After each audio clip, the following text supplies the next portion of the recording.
Therefore, submit to God, resist the devil, and he will flee from you. That's in James chapter 4, verse 7. We often focus on resisting the enemy, but the real power is in submitting to God first. It's not enough to just push back against temptation or try to stand firm on our own.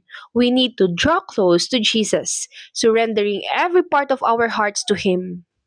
Submission isn't about losing control. It's about placing our lives into the hands of the one who loves us most. When we trust Him fully, His strength becomes our strength.